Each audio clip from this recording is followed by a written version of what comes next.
ngayon po ay magluluto tayo ng turon.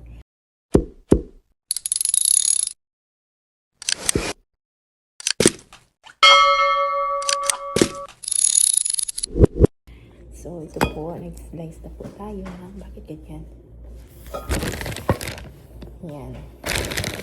Hindi makita ko. So, meron tayo ditong saba. Saging saba. Binili namin ito sa Asian Mart. Naka-frozen siya. Cook saba na yan siya. So, sa isang saba, makagawa tayo ng 2 turon. Yan. So, 3 lang ang ating lulutuin. So, sa 3, makagawa tayo ng 3 na ba yun? Wait. 1, 2, 3. So, 1, 2, 3, 4, 5, 6, 6 na turon. Ano yung 6? Sayang. Hindi natin naman uubos. Tapos, meron din tayong frozen na langka. Sa frozen na langka, 2 lang din ang gagamitin. Kasi yung langka i-slice pa natin siya. So, ganyan. 1. Kulangin ko. So, 4 ang gagamitin sa isang saging. So, yan. 1, 2, 3. So, ang magamit pala natin ay 3 langka.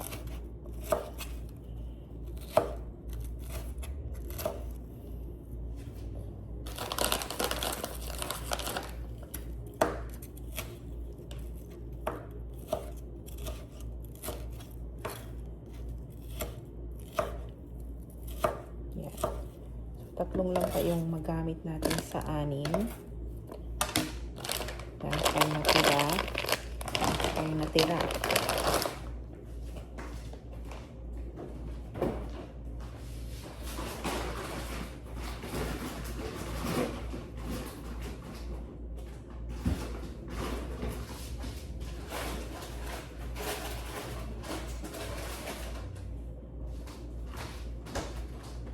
Then, the next thing is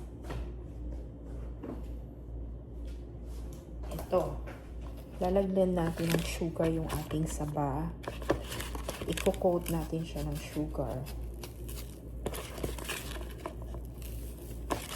Promise, hindi siya matamis na. Noon, yun din ang akala ko. Bakit kino-coat pa siya ng sugar? Hindi siya matamis.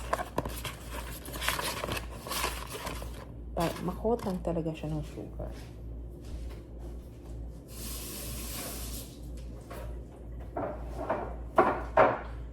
And then, babalot na natin siya ng ating lumpia wrapper. So, magbalot ng lumpia wrapper.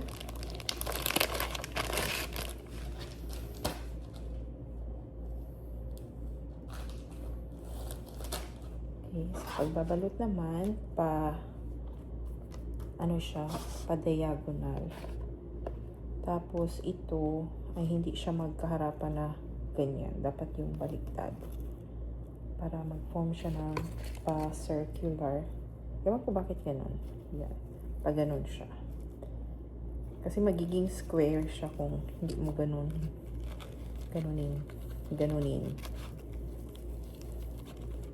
See, pa-circular siya kahit hindi siya buong saging. So, meron na tayong isa.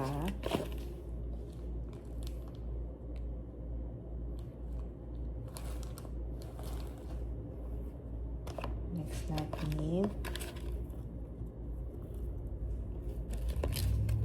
4 na langka. 4 na slice ng langka.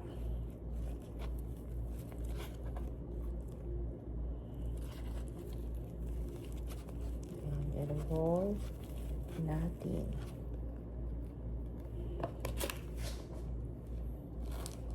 Hindi ko siya kino-close na kasi maganda yung ganito na wrapper. Pink ang kanyang balot.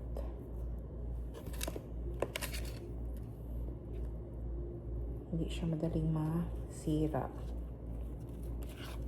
Ay, hindi din siya mag-close ka agad siya. Ganon. Mag-stick talaga siya. Hindi mo na siya kailangan ng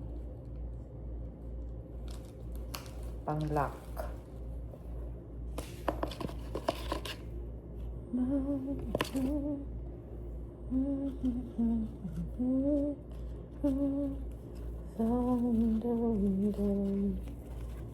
la la la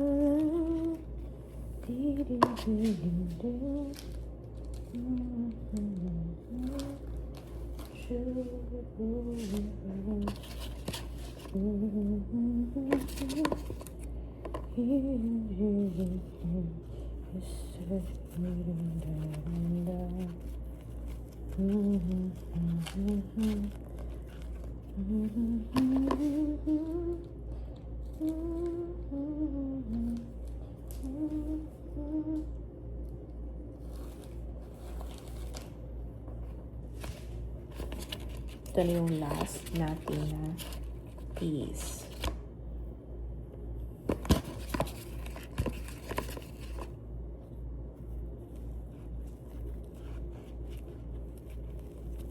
Hindi ko alam kung naka-upload na ako ng turon. Pero, yan. Meron tayong 6 na turon. Tatlo kami ni Enon.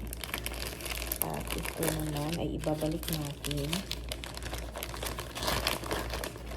Ito naman ako mag-picture para sa lumpia o kahit ano.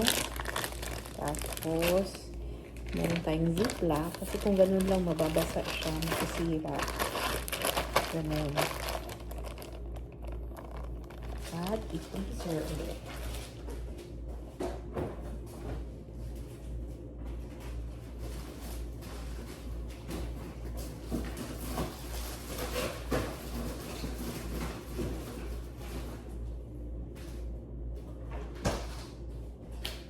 Then, doon sa magkawali na tayo.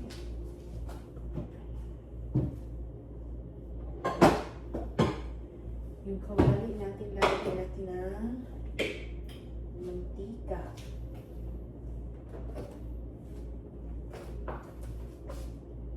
So, yung mantika niya tama lang na mababa ng 3/4 yung katawan ng saging. Yan siya. Tama lang 3/4 na mababad yung saging. So, antayin muna natin yan while tingnan natin yung ating mga tanim. Masyadong mainit dito. Uy, nahulog yung ating mga sinampay. Sinampay na chair cover. Yun na. Kunin na natin.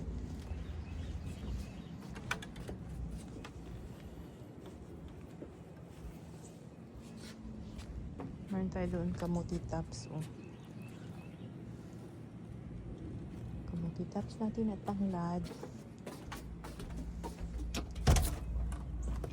Uy, merong sira din dito. Wait lang ha. Pinipicturean ko yung mga sira. Sinisend ko sa may-ari. Maganda na may-ari. Ang ginawa niya sa amin, hinold niya yung deposit namin. Tapos, ang plan niya pala is kung ano yung mga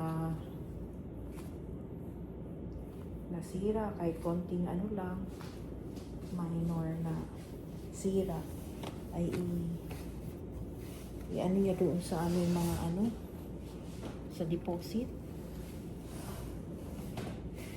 What a shame. So, lagyan natin ng cover itong ating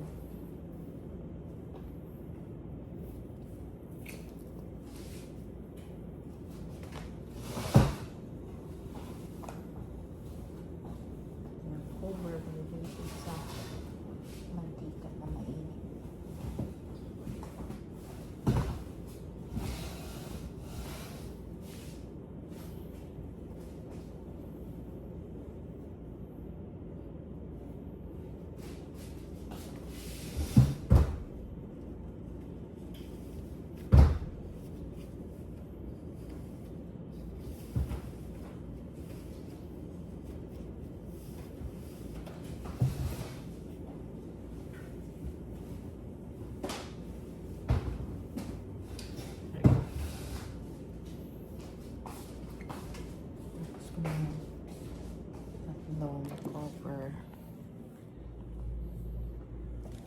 Mas maganda din sana walang cover. Kaya lang, hindi naman pare-pareho ang kulay.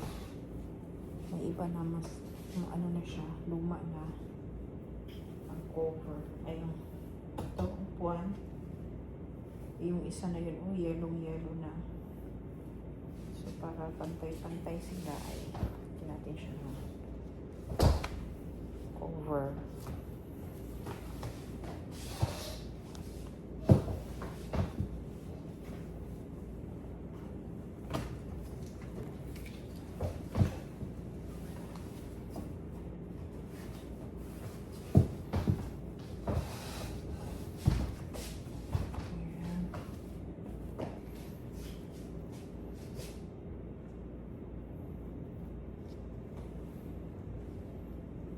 Maganda yung malamig sa ano, pag umupo ka. Parang may foam na din yung lahat ng part. Kahit yung upuan lang may foam. Ganda ang quality ng ano, malamig sa paang.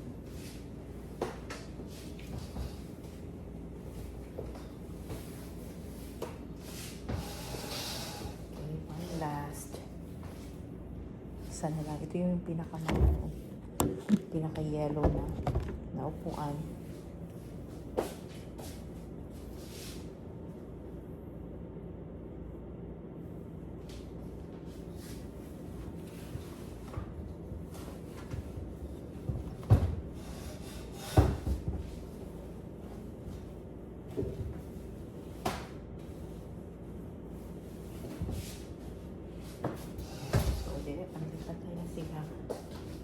Pantay na yung kanilang puti.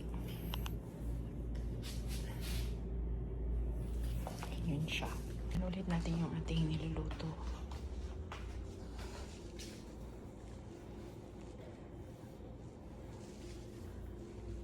So, hindi pa siya mainit. Kaya natin ito dito kasi maraming kalat sana. Ang aking lulutuin ngayon sa hapunan ay itong pork belly. Piprito ko siya.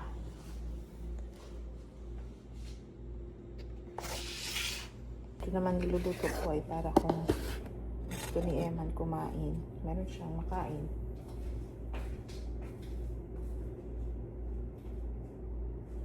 May narinig ako, something there.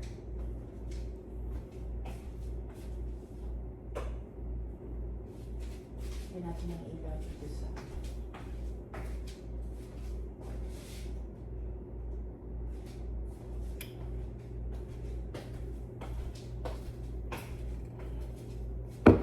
so, ang gagawin natin ay pipituhin natin ang ating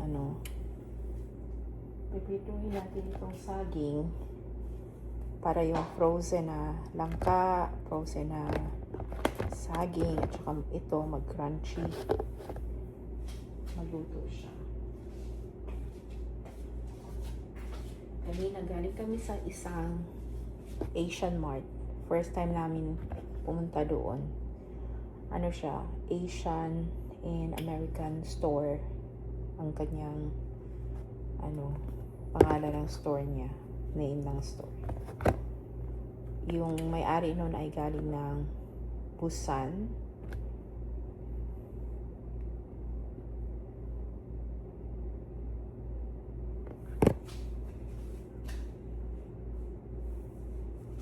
So, hintayin natin uminit. So, medyo mainit na yung ating mantika. Lalagyan na natin yung ating mga binalot na lumpia. Saging.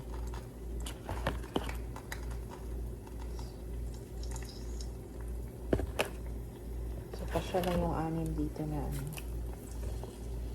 saging.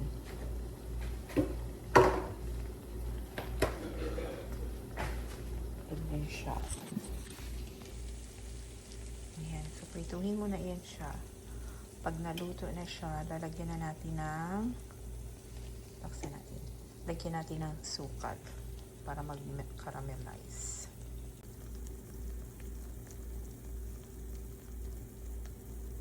Naligtad ko na siya. Nilaksan ko yung apoy para hindi manuot yung mantika. Ang maluto lang siya. Kasi luto naman yung saging. Kailangan lang natin na maluto siya yung langka at dumikit yung lasa sa saging. So kung naririnig nyo ay merong lumalabas na sounds from the middle, from the inside. Yun yung mga sugar na gustong kumawala.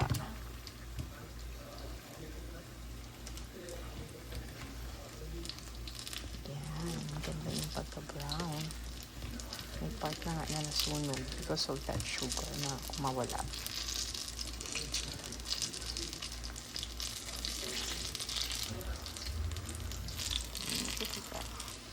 So yan na, parang luto naman yung ating turon. After nito ay iano natin siya, set aside dahil lalagyan natin ng yan, lagay ko na ito. Naluto na yung ating saging.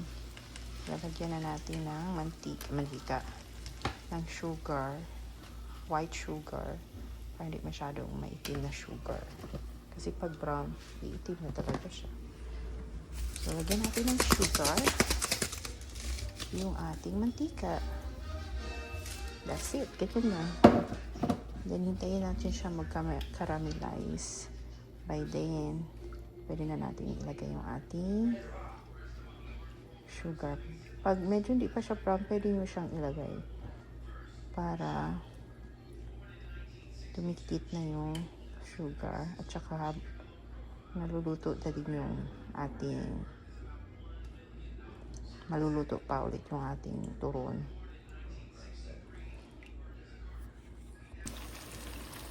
So yan, coat pa natin lahat ng palibot ng saging at naluto na yung saging sa loob. Nakuha natin lahat ng sugar sa kawali. So, hindi masyadong mahirap linisin yung ating kawali.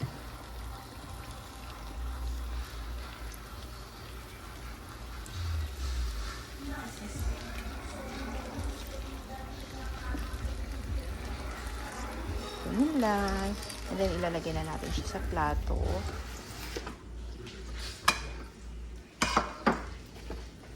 Ilalagay na natin siya sa plato.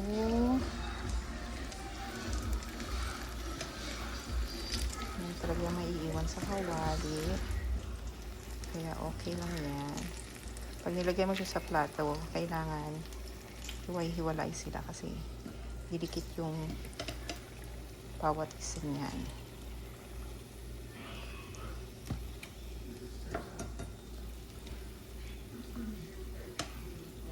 Ayan, patayin na natin yung apoy.